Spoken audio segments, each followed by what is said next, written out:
Magandang buhay mga kaibon.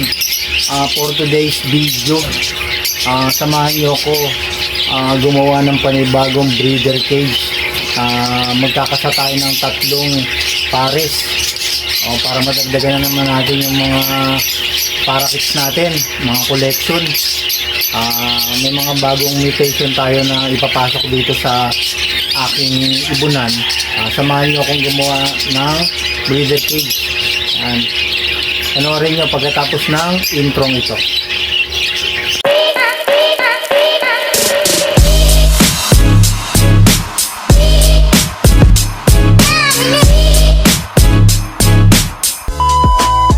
Welcome back mga kaibon. Samahan nyo ako gumawa ng panibagong breeder cage.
okay na mga kaibon.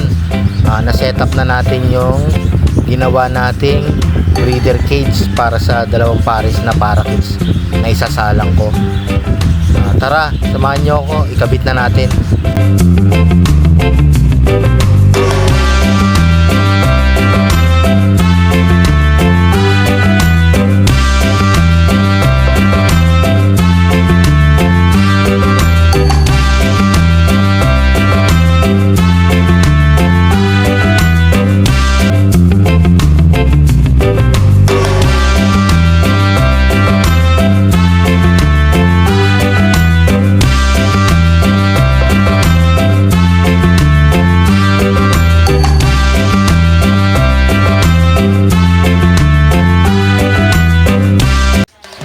Yan, natapos na natin mga kaibon. Bali, naglagay pala tayo ng trapalyan na bubong nila kasi para sa iwas init tsaka sa ulan. Yan, naglagay rin tayo ng painuman at lagay ng patuka nila. Ilalagay ko na rin pala yung mga pinagpares ko na bagong mutation dito sa aking ibunan. Yan, ipapakita ko sa inyo.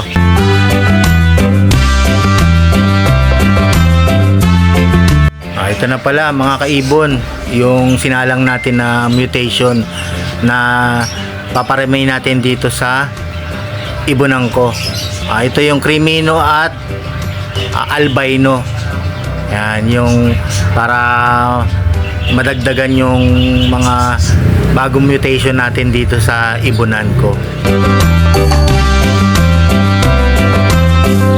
Mga kaibon, ito pa pala yung isa pang mutation na ipapasok natin sa aking ibunan. Ang Lutino Red Eye. Yung kaninang pinakita ko sa inyo na Albino at Crimino, Red Eye din yun. Bali, ipapasok natin dito sa aking ibunan ay puro Red Eye. Ito yung Lutino. Yan, pareha silang Lutino. Sana pumalo yung mga mutation nila dito sa atin. Kasi karamihan sa mutation ko sa ibunan, Blue Series, Green Series at Rainbow. May sinalang pala ako kahapon na Blue Series and Rainbow material. Kasi may sobra pa tayong isang breeder cage. Sayang naman kung hindi natin lalagyan. Bali, update ko rin pala kayo sa mga anak nila Green Boy at Snow White. Kasi 'di ba 7 yung itlog nila. Ngayon nung nakaraang video, nakita natin 4. Meron pa tayong isang itlog nun. Bali yung 2 itlog wala yun, hindi fertile. Kaya itong titingnan natin kung napisa pa yung isang natira. Ilan na kaya sila? 1, 2, 3, 4, 5. Ayun, napisa nga. Napisa yung isang itlog na naiwan. Bali yung 2 wala yun. Na sila, hindi fertile. Ay, buti na lang na nakalima pa. Okay, ang gagaling nilang 2.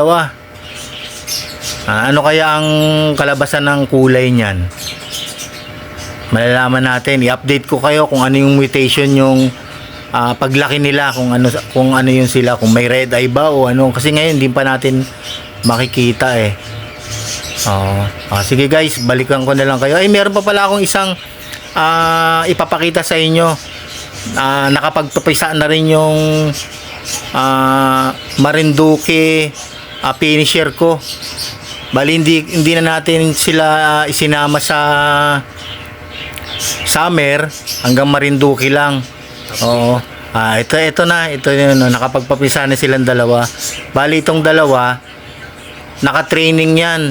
Isasali ko sana sa derby, kaso hindi ko na tinuloy. Para kumarga rin yung linyada nila dito sa loop ko. Update ko na lang kayo pagka medyo lumaki na yan. Okay, thank you. Maraming salamat.